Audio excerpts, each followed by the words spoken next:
안녕하세요 여러분, 수익률 상승에 도움을 드리고 싶은 헬퍼입니다. 국내 이제 특히 코스피가 이제 아주 질주를 하고 있습니다. 그래서 사실 그냥 이제 방송을 제가 원래 이제 매크로 쪽을 좀 중심적으로 얘기를 드렸었는데, 사실 제가 진짜 그렇게 매크로로 투자하진 않거든요. 그러니까 원래 이제 그냥 저의 얘기를 하면은, 원래는 이제 펀더멘탈을 중심으로 투자를 했었습니다. 그래서 FCF나 린 모델이나 등등등등 해서 펀더멘탈로 좀 투자를 하다가, 그 다음에는 이제 그 다음이라기보다는 이제 요거랑 이제 보통 이제 매크로를 같이 보면서 또 투자를 했었어요. 근데 이제 이게 이렇게 결국 맞기는 하고 실제로 그대로 가기는 하는데, 좀 느린 단점이 있어서 두 번째로 요즘에 이제 하고 있는 거는, 원래 최근에 이제 스윙이었었다가 좀 긴 시기의 스윙이라고 하는 거는 이제 요런 마디죠. 요런 마디를 하나 먹고 여기 때 안 하고, 마디를 하나 먹고 안 하고, 마디를 하나 먹고 안 하고, 이런 느낌입니다. 근데 요즘에는 그냥 사실 데이에 더 가깝기는 해요. 이제 하루에 그냥 모든 포지션을 이 안에서 움직이는 거를 하루에 일봉 폭을 먹는다고 해야 될까요? 이제 굳이 얘기를 하면은, 예를 들어서 오늘 코스피였다라고 하면은, 나는 이 모든 봉을 안에서 근데 변동도 있었을 거 아니에요? 이제 봉들 다 먹겠다, 이런 전략인데, 그래서 좀 실전적인 부분을 좀 얘기를 하려고 합니다. 이제 결국 얼마나, 언제 사고 언제 팔아야 되냐, 이때까지 말했던 게 약간 좀 애널리스트 관점이었다라고 하면은, 실제로 이제 저는 애널리스트 관점으로 투자는 하고 있진 않았었기 때문에, 이제 좀 투자적인, 좀 직관적인 관점으로 한번 실제로 제가 진짜 투자를 할 때처럼 좀 설명을 드리는 게 더 도움이 되지 않을까 싶어서 이제 같이 한번 보도록 하겠습니다. 그래서 결국 투자를 할 때 어느 섹터에 투자를 해야 되냐, 이제 이거를 결국 보여주는 게 이제 상대 강도입니다. 다 대부분의 섹터, 이제 코스피 200 대비고요. 다 열위하고, 결국 전기 전자랑 이제 증권 정도 섹터만 코스피 200을 아웃퍼폼을 했다, 이제 현재까지. 근데 이제 증권은 조금 약해지고 있긴 하다. 전기 전자가 여전히 강하다. 그래서 간다고 하면 사실 전기전자를 들고 있어야 되는 게 맞기는 합니다. 결국 이제 가장 좋은 거는, 이 전략은 100을 넘어가는 딱 그 순간 사는 겁니다. 밑에서 100을 넘어갈 때 추세가 강해지는 상황을 사야 되는 거고, 지금은 사실 조금 이미 많이 오른 상태이기는 하죠. 근데 그럼에도 달리는 말을 타는 게 맞기는 합니다만, 아무튼 좀 세부적인 거는 조금 이따 차트를 보면서 한번 보도록 하죠. 사실 제가 오늘은 직접 투자하는 방식대로 좀 설명을 드리도록 하겠습니다. 이제 그게 더 도움이 되실 것 같아서. 그래서 전반적인 거 다 이거 참고해 주시면 될 것 같고요. 이제 그래서 이렇게 100을 돌파될 때, 이제 요럴 때 사실 따라가는 거다, 이렇게 보시는 게 제일 좋습니다. 아니면 그냥 기울기 자체가 이제 올라가는 그 기울. 근데 이제 안전한 건 사실 100을 돌파되는 그 순간이긴 합니다. 이제 그건 이제 모멘텀으로 가냐 추세로 가냐, 이제 이거의 차이긴 한데, 그건 다 이제 개인의 취향이기도 하고 개인의 성향과 실력에 따라 이제 모멘텀 투자랑 추세 투자는 다르다, 이렇게 보시면 될 것 같습니다. 참고삼아 보시면 될 것 같고, 그 다음에 이제 수급 쪽 보면은, 이제 S&P 상업용 같은 경우에 이제 롱 포지션이 좀 증가가 되고 있고요. 이제 나스닥 같은 경우에는 숏 포지션 조금 증가가 됐습니다. 근데 단위 개수가 다르죠. 이제 곱하기 이게 1000계약인데 여기는 100단위고 여기는 이제 10단위다 보니까 롱 계약이 더 많다, 이렇게 보실 수 있겠고, 삼성전자는 밸류로 봤을 때는 이미 저세상 밸류긴 합니다. 밸류로 논할 단계는 아니고요. 이미 일단 수급 같은 경우 보시면, 수급이 요즘에 이제 유튜브에도 나오고 하지만, 사실 외국인은 현물은 팔고 선물을 좀 사면서 이제 조금 끌어올렸던 부분이 있습니다. 근데 이게 가능한 게, 일단 이거는 아카데믹하게 또 중요하기도 하고 실질적으로 되게 중요하고, 잘 모르시는 분들이 많아서 이제 얘기를 좀 드리고 싶은 부분인데, 선물 같은 경우가 결국 실물 인수도가 있고 현금 정산이 있습니다.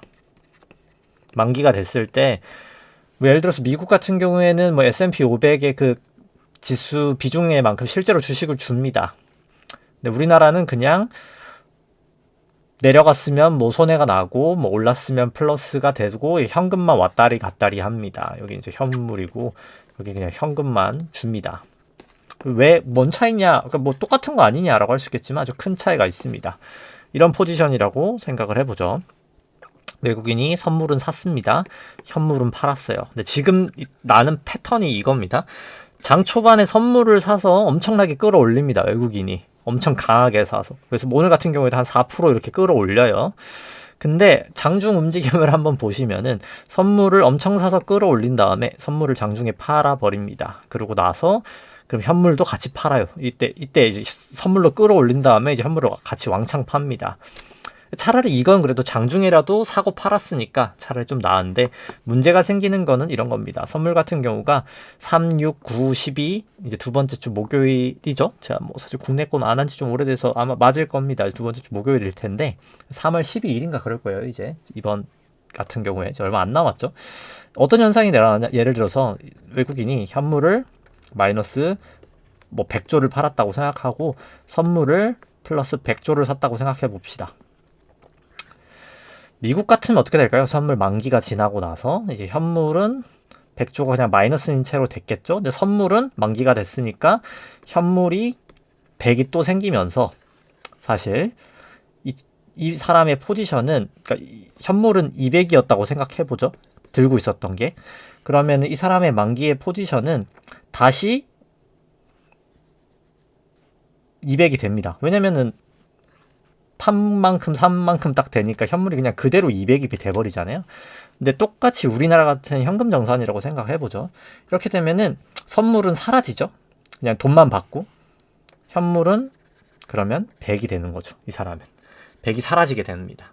그렇기 때문에 이런 장난질이 통하는 거예요. 그래서 우리나라 같은 경우가 선물 만기일 이전과 이후의 추세가 확연히 더 다를 가능성이 큽니다. 그래서 일단 3월 12일까지는 증시가 아주 폭락을 할 가능성이 0은 아니겠지만 일단 조금 낮다는 거죠. 근데 이제 물론 이제 조금 그 가능성이 조금 낮은 거는 일단 외국인 선물을 그렇게 많이 사진 않았습니다. 근데 이제 어찌됐든 조금 요 기준으로 봤을 땐 조금 요 밑에 바닥 기준으로 좀 올라와 있는 건 사실이거든요. 좀 조심은 하긴 해야 된다. 이제 그 이후로 또 그때 이후도 또 조금 외국인이 선물 포지션이 어떻게 쌓이고 있는지를 또 봐야 되겠죠.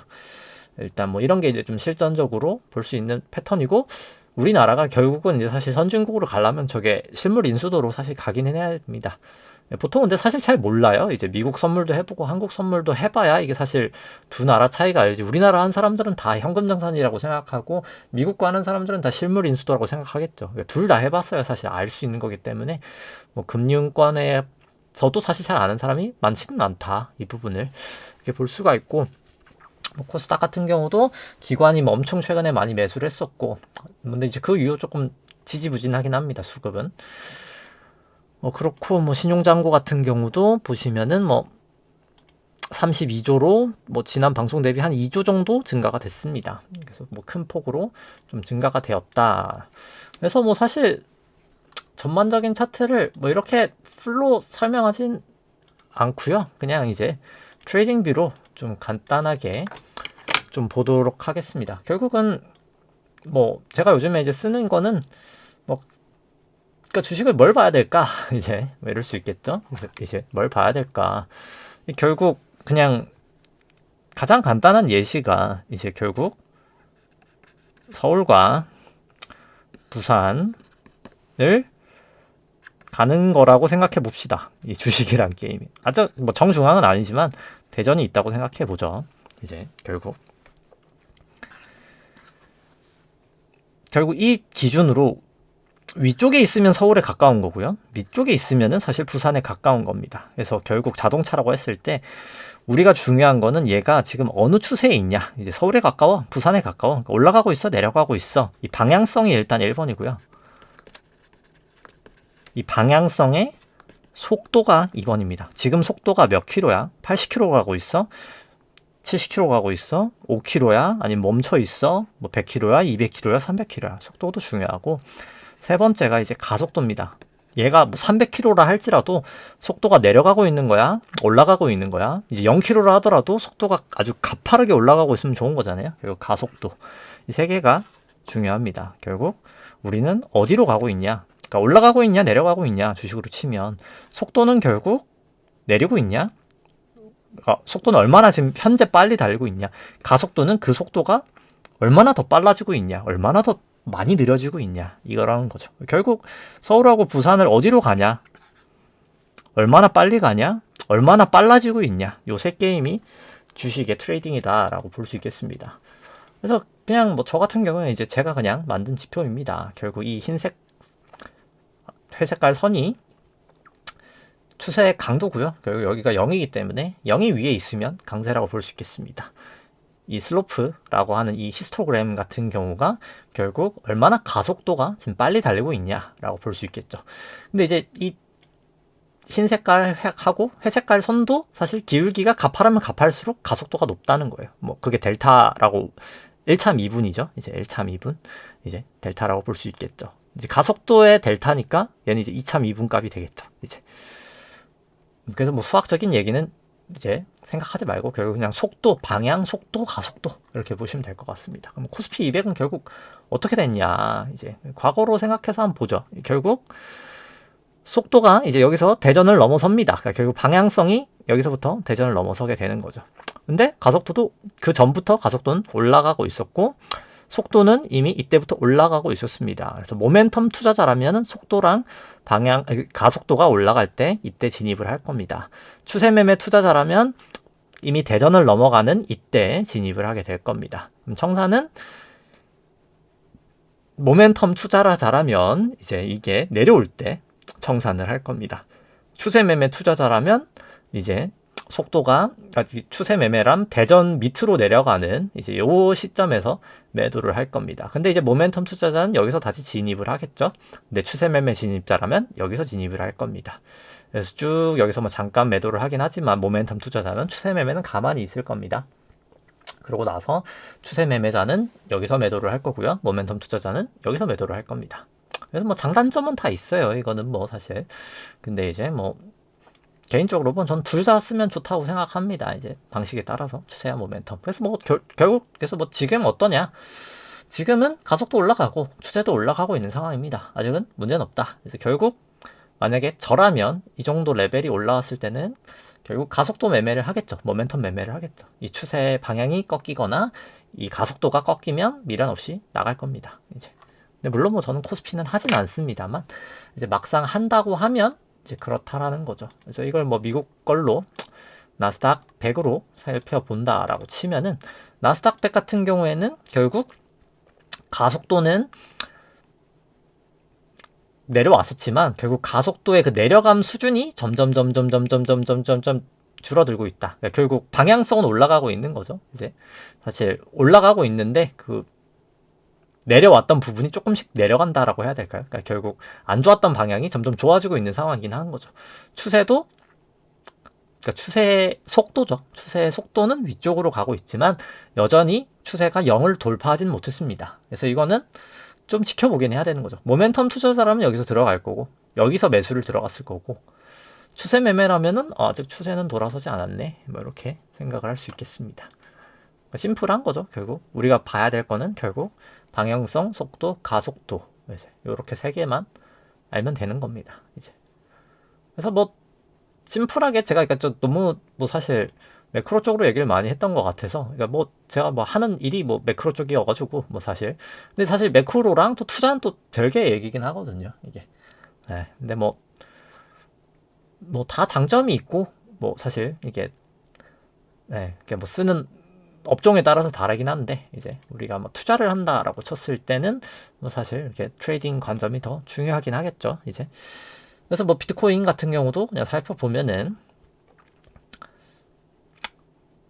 추세는 숏이죠. 여전히 추세의 힘은 숏이다. 근데 이제 속도는 올라가고 있다. 이제 이렇게 서울 방향으로 가고 있다. 상승 추세의 속도가 있다. 가속도도 상승 추세에는 있다. 그래서 뭐 굳이 숏을 하기는 애매한 구간, 모멘텀 투자라면 롱, 추세 매매자라면 그냥 가만히 있겠다. 이제 이런 거죠. WTI 같은 경우는 가속도도 내려가고 있고 추세의 힘도 내려가고 있지만 방향성은 여전히 아직까지는 위쪽이다. 뭐 이렇게 보실 수 있겠죠. 모멘텀 투자자라면 숏을 칠 거고요. 추세 매매자라면 가만히 있겠죠. 이때는 그냥. 그러니까 가만히 있다는 건 이제 무포지션으로 있겠죠. 이제. 그래서 뭐 아까 코스피도 설명을 드렸고, 뭐 코스닥 같은 경우에도 코스닥은 가속도는 조금 떨어지고 있고 추세는 올라가고 있지만 추세의 강도는 매우 약하다. 이제 그러니까 속도는 매우 약하다. 근데 방향은 꽤나 높이 와 있다. 뭐 이렇게 볼 수 있겠죠. 그러니까 방향은 맞게 가고 있는데 속도가 너무 미약하다라고 볼 수 있겠죠. 거의 누웠잖아요. 누워 있기 때문에 뭐 좋은 모습은 아닌다라고 볼 수 있겠죠. 가속도도 떨어졌고 이제 그래서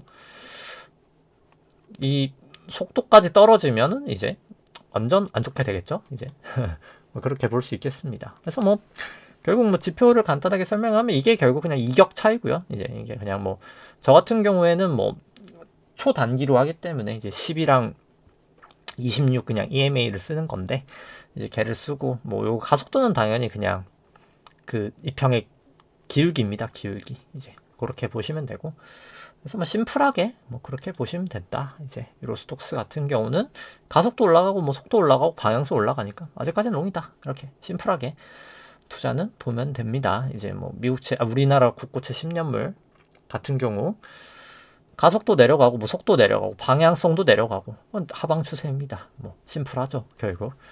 그래서 뭐 결국 투자는 뭐 심플해야 되긴 한다. 이제 그렇게 보시면 되겠죠. 그래서 뭐 여기에 사실 뭐 더 정확하게 보려면 이제 멀티 타임 프레임을 쓰면 되겠죠. 이제 여기서는 사실 진짜 트레이딩을 하는 사람이라면 여러 가지 타임 프레임을 보면서 이제 결국 뭐 하위 프레임은 내가 그냥 진입하는 타이밍이라고 하면 이제 중간 프레임은 내가 그냥 매매를 할지 말지를 나타내는 이제 트리거가 되는 거고 상위 프레임은 이제 사실 추세를 나타내는 거죠. 이제 뭐 그런 식으로 투자를 하면 된다라고 말씀을 드리고 싶고 뭐 딱히 뭐 네, 요즘 방송은 그냥 이렇게 심플하지만 조금 더 직관적으로 이제 더 트레이더 관점에서 방송을 뭐 하려고 합니다. 그래서 뭐 다 해드릴 순 없을 것 같고 그냥 참고 삼아 뭐 댓글 달아드리면 그냥 뭐 다 뭐 사람이 지금 많으신 것도 아니고 하니까 뭐 재미삼아 한두 종목 정도 하루 최대 뭐 한 5종목 정도는 뭐 제가 원하시는 건 한번 봐드리도록 하겠습니다. 그래서 뭐 그거는 댓글 달아주시면은 뭐 제가 뭐 트레이딩뷰 뭐 다 뜨기 때문에 뭐 검색하면 뭐 다 뜨거든요. 뭐 국내 주식도 뭐 예를 들어서 삼성전자 뭐 제일 이슈니까 한번 볼까요? 이제 뭐 많이 올랐죠. 삼성전자. 그래서 보면은 결국 뭐 삼성전자 결국 그래서 언제 샀어야 돼? 라고 생각을 했을 때 뭐 샀어야 될 때는 많죠. 이제 뭐 결국 이럴 때 속도 올라가고 가속도 올라가고 추세까지 올라갔다. 사야 됩니다. 쭉 가는 거죠. 난 추세 매매자야 하면 추세 매매자는 팔 데가 없습니다. 추세 0까지 와야 되니까. 여태 한번 팔았겠죠. 그러고 나서 여태 사죠. 그러고 나서는 뭐 아직 팔 일이 없습니다. 이렇게 가는 거죠. 근데 뭐 개인적으로 저는 뭐 시간에 여유가 되시면 뭐 모멘텀 투자자가 더 맞다라고 생각을 합니다. 모멘텀 투자였다라고 치면은 뭐 여기서 한번 팔았지만 다시 여기서 사고 여기서 한번 팔고 쭉 있다가 다시 여기서 사겠죠. 그리고 쭉 먹고 여기까지 먹고 팔고 여기 고점은 놓치겠지만 여기서 팔고 그냥 존버를 해다가 여기서 잠깐 먹고 또 팔고 여기서 쭉 먹고 잠깐 팔고 여기까진 팔고 요때 다시 쭉 먹고 이럴 수 있겠죠. 근데 물론 여기서 또 추세 매매자는 여기서 또 잘 먹긴 하겠죠. 이게 뭐 어디가 뭐 무조건 좋다 무조건 나쁘다 이런 건 없지만 뭐 자기네 성향에 맞게 매매를 하면 되고 언제나 투자 원칙은 심플해야 되고 명확해야 됩니다. 뭐 이럴 수도 있고 저럴 수도 있고 뭐 가장 좋지 않은 거죠. 그래서 사실 투자는 매우 심플해야 된다. 이제 뭐 그렇게 얘기를 드리고 싶습니다. 그래서 오늘 방송은 여기까지 하도록 하고요. 뭐 딱 하루에 10개도 너무 많나요? 뭐 좀 간단히 보는 거니까 한 10개 정도까지는 뭐 그냥 선착순으로 뭐 봐드리도록 하겠습니다. 뭐 있으면 있는 대로 없으면 없는 대로 보도록 하고 뭐 나머지는 그냥 뭐 차트 뭐 거의 안 봐도 되지 않을까라고 생각을 하면서 오늘 방송 여기까지 하도록 하겠습니다. 네, 좋아요, 구독 누르시면 감사하겠습니다. 이상입니다.